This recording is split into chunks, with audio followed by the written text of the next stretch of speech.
क्या आपने कभी सोचा है कि एक डेटिंग ऐप का इस्तेमाल पार्टनर ढूंढने के बजाय लोगों को किताबें रिकमेंड करने के लिए किया जा सकता है?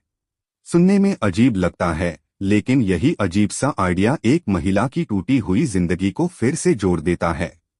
आज हम बात कर रहे हैं जापानी लेखिका नानाको हानादा की किताब द बुकशॉप वुमन की।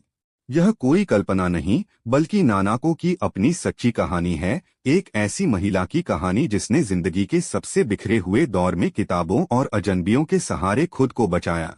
नानाको हानादा की जिंदगी एक ऐसे मोड़ पर आ चुकी थी जहां सब कुछ टूट रहा था। उनकी शादी टूटने वाली थी, बुकशॉप की नौकरी उन्हें अंदर से खाली लगने लगी थी, और उनके पास कोई स्थायी घर भी नहीं था।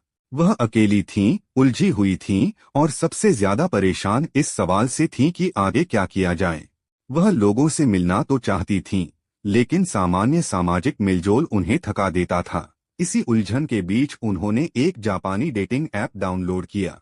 लेकिन मकसद डेटिंग बिल्कुल नहीं था। उन्होंने अपने प्रोफाइल में साफ लिखा, मैं आपसे 30 मिनट मिलूंगी, आपकी बातें सुनूंगी और आपकी पर्सनैलिटी के हिसाब से आपको एक किताब सजेस्ट करूंगी। न रोमांस न वादे, सिर्फ बातचीत और किताबें। धीरे धीरे नानाको अजनबियों से मिलने लगी। कोई ऑफिस के काम से टूट चुका था, कोई प्यार में धोखा खा चुका था, कोई अपनी जिंदगी की दिशा खो चुका था। नानाको हर किसी की बात ध्यान से सुनती। वह सिर्फ किताबें रिकमेंड नहीं कर रही थीं, बल्कि लोगों को सुने जाने का एहसास दे रही थीं। कई बार लोगों की आंखें भर आतीं, क्योंकि शायद पहली बार कोई उन्हें बिना जज किए सुन रहा था। इन मुलाकातों के साथ नानाको भी बदलने लगी। जो महिला पहले बातचीत से डरती थी, वह अब इंसानी स्वभाव को गहराई से समझने लगी थी।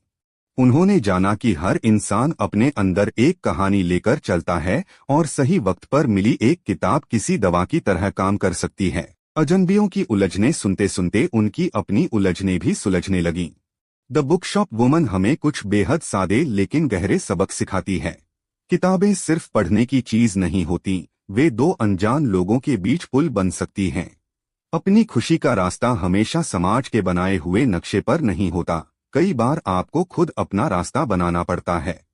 और सबसे जरूरी बात, कभी कभी एक अजनबी से की गई ईमानदार बातचीत किसी थेरेपी से कम नहीं होती। यह किताब हमें याद दिलाती है कि जिंदगी कितनी भी बिखरी हुई क्यों न लगे, एक अच्छी किताब और थोड़ी सी सच्ची बातचीत हमें फिर से पटरी पर ला सकती है। यह कहानी हर उस इंसान के लिए है जो किताबों से प्यार करता है, और यह मानता है कि हर पन्ने में एक नई शुरुआत छिपी होती है। अगर आपको मौका मिले और कोई आपसे पूछे कि आपकी जिंदगी के इस मोड़ पर आपको कौन सी किताब पढ़नी चाहिए, तो आप क्या चुनेंगे?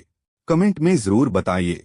अगर यह कहानी आपको पसंद आई हो तो वीडियो को लाइक करें, अपने उन दोस्तों के साथ शेयर करें जो किताबों के दीवाने हैं, और ऐसी ही अनोखी बुक समरीज के लिए चैनल को सब्सक्राइब करना न भूलें।